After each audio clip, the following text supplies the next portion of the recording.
gas is at the controls of the D7. He'll get the nose turned into the wind. Many of you have seen this airplane fly before. If you're here for your first time, the performance of this airplane, pretty spectacular. Capable of about 110 miles per hour, also capable of flying very slowly, around 45 miles. It'll demonstrate both of its abilities. But first, let's get him in the air. Here we go, ladies and gentlemen, Old Rhinebeck 1918 Fokker D VII, original Mercedes aircraft engine on this aircraft.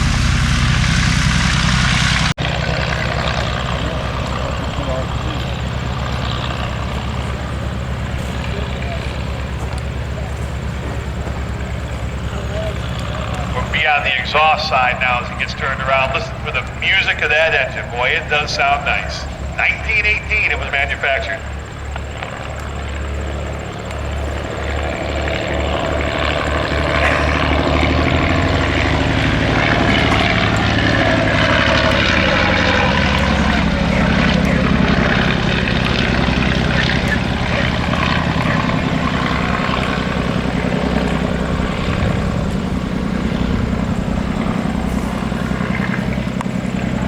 The D7 came onto the front line and replaced the Albatross D5A. This is a much better flying airplane. 2 SPAD down machine guns right in front of the pilot. And now into the wind. Watch how Ken will hang this airplane right on the propeller. The advantage of this was to dive under the enemy airplanes, pull up underneath them where they couldn't even see you. And watch it, it'll hang right on the prop and still be fully controllable on all 3 axes.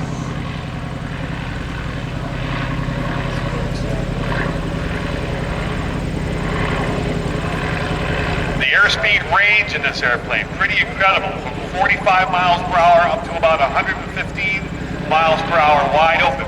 The D7 was easy to fly. The German pilots love flying the airplane. Oh boy, the Black Baron's got the triplane cranked up now.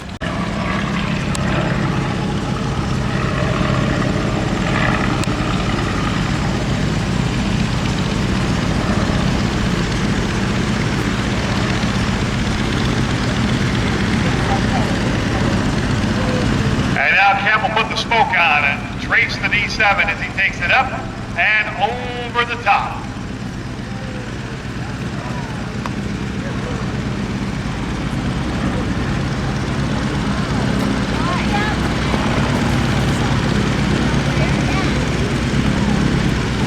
And a quick 180-degree reversal.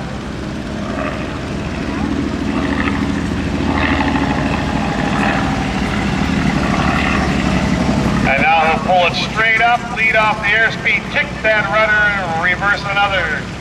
Turn on a dime, give you 9 cents change.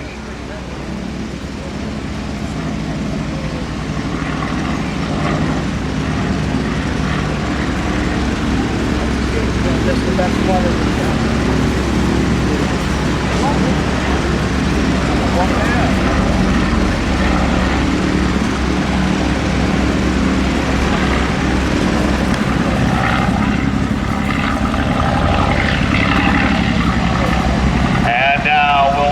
SPAD 7 to the mix.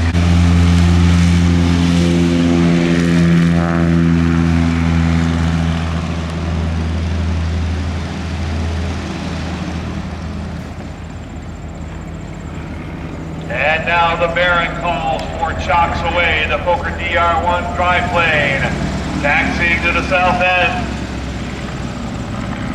The triplane, probably the most famous airplane from World War I, just because it was such an odd-looking airplane. It was flown by Manfred von Richthofen, the Red Baron of Germany, the leading ace of World War I, with 80 victories to his credit. The advantage of the 3 wings, I know it does look weird, a lot of manufacturers experimented climb, over 1,000 feet per minute climb, a great turn rate, it could turn very tight, but it was slow. With the 3 wings, there was a lot of drag on it. High in the sky, the SPAD and the D7 going at it, and now at the south end of the field. Production airplane, there are only 320. This is a very accurate reproduction. Here comes the Black Baron.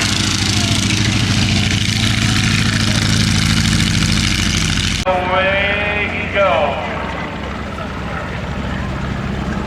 The triplane design was not around very long. There are no original Fokker triplanes left anywhere in the world. The last one that was a survivor was lost, ironically, at a bombing raid in Berlin during World War II. There are no triplanes original. And once the Fokker D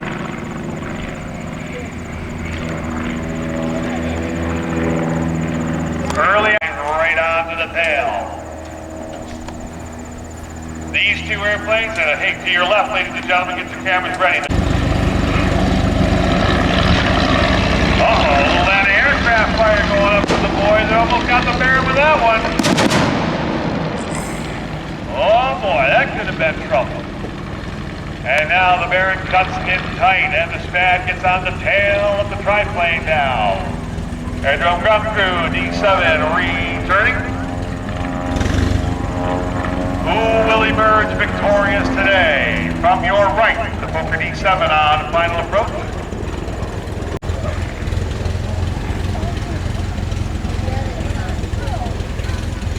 Like the original, the D7 has no brakes. She handles pretty well on the ground, but it's a pretty heavy airplane. Gets her straight down. And the aircraft goes up. Look out, the Baron's gonna get this one for sure. Wow. Will it be anti-aircraft that brings it down? Will it be machine gun fire? Only time will tell. As the Fokker D7 gets turned around, a nice opportunity to see this airplane in its very unique paint scheme. The German pilots allowed to decorate their airplanes any way they wanted. This was flown by the scene from one of the Grimm Brothers fairy tales, the Seven Schwabians. And if you've ever read any of the Grimm Brothers fairy tales, you know they're a little bit out there. Look up the Seven Schwabians and read that one. And aircraft going up. Here comes the SPAD. Here comes the triplane. Who's it going to be?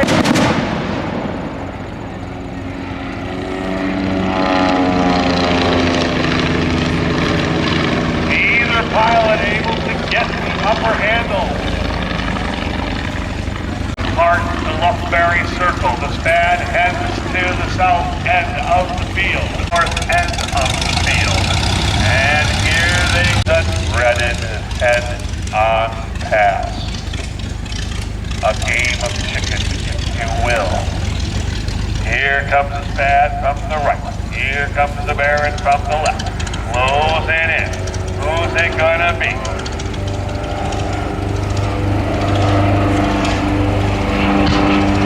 Aircraft going out. Gracious, this is a terrible situation. The Baron is in trouble, and down, down, down he goes behind enemy lines. That looks like the end of the Black Baron for sure.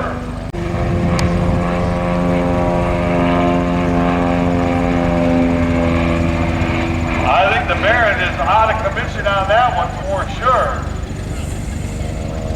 The SPAD, the only airplane left in the sky. Where did the Baron go?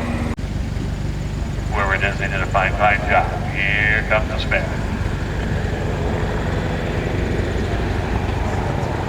I don't know, I still hear something off behind us. It might be the Baron.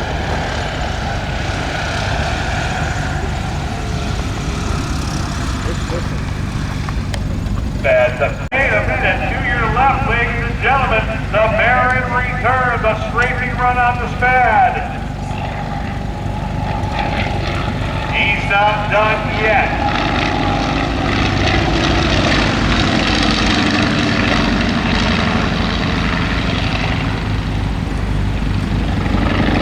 And now the last airplane to return will be the DR-1 triplane. There's a nice shot of head-on shot of it there. 3 wings stacked up.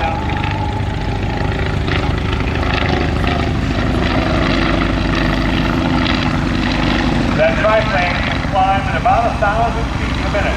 Pretty fast rate of climb back then. And being that the wings were, he had so many of the wings, they were able to shorten the wingspan and shorten the fuselage. It made it a very, very compact, maneuverable airplane. The only thing that could really outmaneuver a triplane would probably be a Southwest captain. Both of those airplanes had to be flown by highly skilled pilots. They were a real handful in the sky.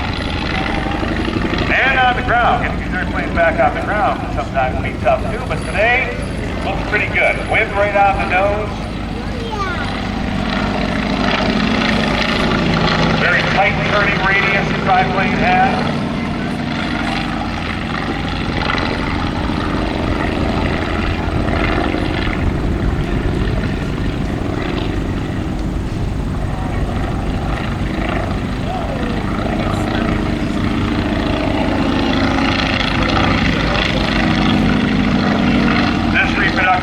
Triplane was built out in Florida by Francis Taylor back in the late 1980s, and he purchased the airplane from him. And how did he get the triplane from Florida to Old Rhinebeck? Flew it all the way up the East Coast, circling the Statue of Liberty 2 or 3 times on that flight. Get the cameras ready, ladies and gentlemen. The Black Parrot of Rhinebeck will give you one more photo flyby. Coming from your left, diving on down.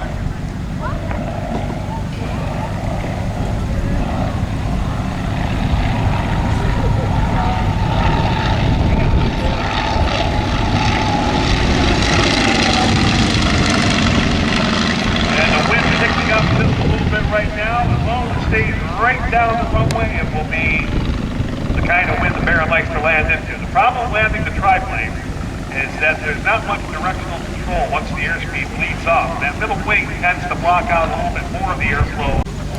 Here comes the Baron.